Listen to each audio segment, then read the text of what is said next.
Good morning बच्चों।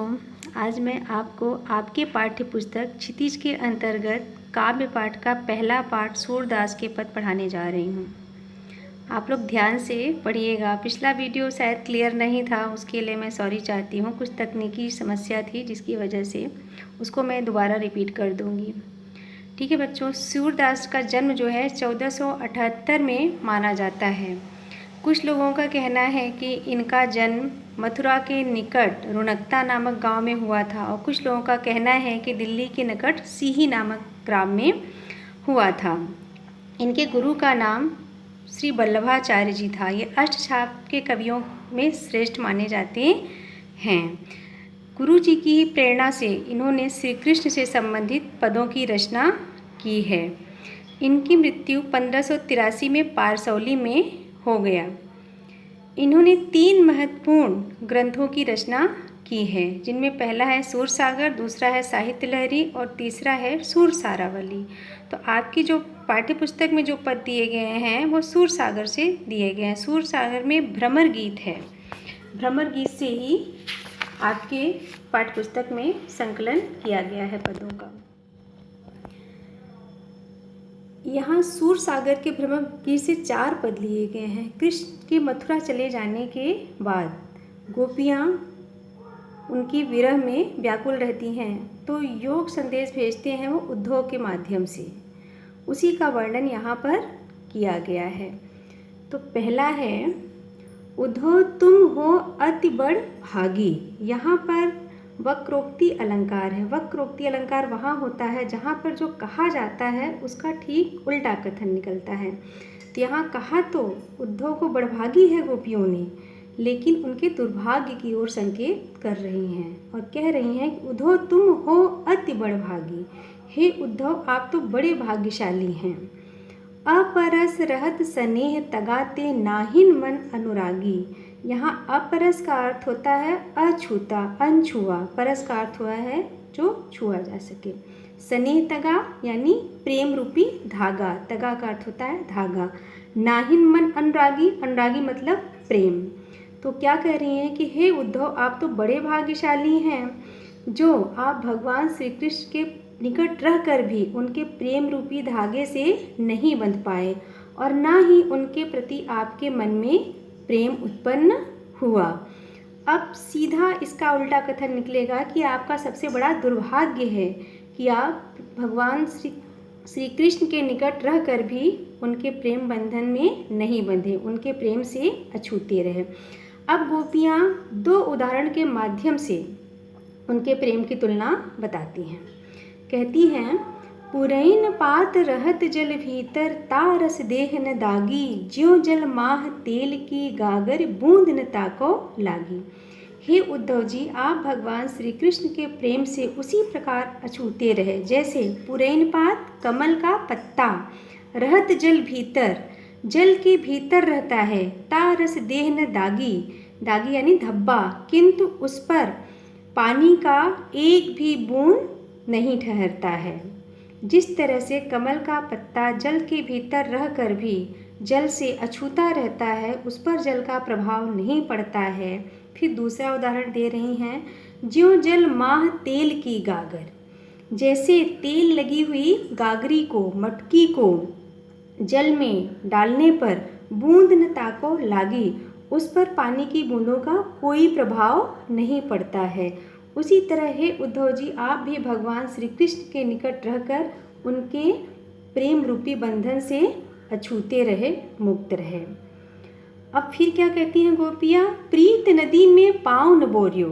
प्रीत नदी यानी प्रेम रूपी नदी में। हे उद्धव जी, आपने प्रेम रूपी नदी में अपने पैर ही नहीं डुबाए। दृष्टिन रूप परागी, दृष्टिन रूप परागी यानी आप किसी के रूप सौंदर्य पर मोहित ही नहीं हुए। सूरदास अबला हम भोरी गुर चाटी ज्यों पागी।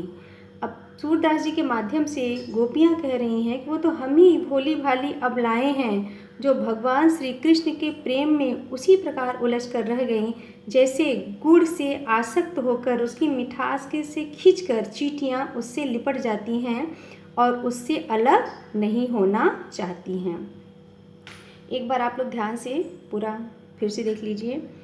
गोपियाँ उद्धव को उलाहना दे रही हैं और कह रही हैं कि हे उद्धव, आप कैसे भाग्यशाली हो जो भगवान श्री कृष्ण के निकट रहकर भी उनके प्रति आपके मन में प्रेम उत्पन्न नहीं हुआ, आप उनके प्रेम रूपी धागे में नहीं बंध पाए, उनके प्रति आपको अनुराग नहीं हुआ, आपको ठीक उसी प्रकार उनके प्रति अनुराग उत्पन्न नहीं हुआ जैसे कमल का पत्ता जल में रहता है किंतु उस पर जल का कोई प्रभाव नहीं पड़ता है। जिस तरह तेल लगी हुई मटकी जल में डुबोने पर उस पर जल का कोई प्रभाव नहीं पड़ता, ठीक उसी प्रकार आप भी भगवान श्री कृष्ण के निकट रहकर उनके प्रेम से अछूते रहें। हे उद्धव, आपने प्रेम रूपी नदी में अपने पाँव ही नहीं डुबाए, आपकी दृष्टि भगवान श्री कृष्ण के सौंदर्य पर गई ही नहीं, क्योंकि अगर जाती तो आप उनके प्रेम बंधन में बंधे बिना नहीं रह पाते। सूरदास जी के माध्यम से गोपियाँ कहती हैं कि वो तो हम ही भोली भाली अबलाएँ हैं जो भगवान श्री कृष्ण के प्रेम में उसी प्रकार उलझ कर रह गईं जैसे गुड़ से चींटी। बच्चों, इसमें से पैराग्राफ से कुछ प्रश्न पूछे जाएंगे। जैसे पहला प्रश्न बनेगा कि गोपियों द्वारा उद्धव को बड़भागी कहा गया है, क्यों? तो इसका उत्तर हो गया कि गोपियाँ भगवान श्री कृष्ण से प्रेम करती थीं, अतः उनके मथुरा चले जाने पर उन्हें विरहाग्नि सहनी पड़ रही थी, किंतु उद्धव जी को किसी से प्रेम ही नहीं था, इसलिए उन्हें विरह पीड़ा भी नहीं सहनी पड़ रही थी, इसीलिए गोपियों ने उद्धव को बड़भागी कहा है। दूसरा प्रश्न बनेगा, पुरैन पात और तेल की गागर का उदाहरण किस संदर्भ में किया गया है? तो अभी आपने पढ़ा कि ये उद्धव के प्रेम की तुलना के संदर्भ में किया गया है कि जैसे कमल का पत्ता जल में रहकर भी उस पर जल का कोई प्रभाव नहीं पड़ता, उस पर जल की बूंदें नहीं ठहरती हैं, जिस तरह से तेल लगी हुई मटकी पर जल को डुबाया जाता है जब तो उस पर पानी की बूंद का कोई असर नहीं पड़ता, यानी मटका गीला नहीं होता है, उसी तरह उद्धव जी भी भगवान श्री कृष्ण के निकट रहकर भी उनके प्रेम से दूर रहे। तीसरा प्रश्न बनेगा, गोपियों ने अपनी तुलना किससे की है और क्यों? तो आपने अभी पढ़ा कि गोपियों ने अपने प्रेम की तुलना गुड़ से चिपटी हुई चींटियों से की है, क्योंकि जिस तरह से चींटियाँ गुड़ से आसक्त होकर उस पर चिपक जाती हैं, उससे दूर नहीं होना चाहती हैं, उसी तरह गोपियाँ भी भगवान श्री कृष्ण के प्रेम से दूर नहीं होना चाहती हैं। अब इसके बाद आता है दूसरा पद, मन की मन ही मांझ रही। मांझ रही यानी अपने मन की बात जब हम किसी से कह नहीं पाते हैं, अपने मन में ही रखते हैं, तो वो होता है कि मन की मन ही मांझ रही। यानी गोपियाँ भगवान श्री कृष्ण से प्रेम करती थीं और वो अपने इस प्रेम को उनसे प्रकट करना चाहती थी, उनसे बताना चाहती थी, लेकिन मथुरा चले जाने के बाद वो उनसे अपने प्रेम को नहीं बता पाईं। इसीलिए गोपियाँ कहती हैं कि मन की अभिलाषाएं मन में ही दब कर रह गईं। कहिए जाय कौन पे उद्धव नाही परत कही। अब क्या कह रहे हैं कि अपने मन की बात कहिए जाए कौन पे, यानी किससे जाकर कहें, और भी नाही परत कही यानी प्रेम पीड़ा को दूसरे के सामने परत यानी प्रकट भी तो नहीं कर सकते हैं। अब क्या कह रही हैं कि अवधि आधार आस आवन की, भगवान श्री कृष्ण के लौटने की अवधि को अपने जीने का आधार बनाकर हम तन मन बिथा सही, तन और मन की पीड़ा सह रही थी। अब इन जोग संदेशन सुन सुन बिरहन बिरह दही, किंतु अब ये आपका योग संदेश सुन सुनकर हमारी विरह यानी विरहाग्नि और बढ़ गई है। विरहाग्नि में जलती हुई हमें अपनी जिनकी रक्षा से आशा थी, चाहती हुती गुहार जितही थे, जिन्हें हम अपनी रक्षा के लिए गुहार यानी पुकार सकते थे, उतते धार बही, उधर से ही योग की धारा बहने लगी। अतः गोपियों को विश्वास था कि भगवान श्री कृष्ण अवश्य आएंगे, उनकी विरहाग्नि को दूर करेंगे, किंतु आशा के विपरीत उन्होंने योग का संदेश भेज दिया।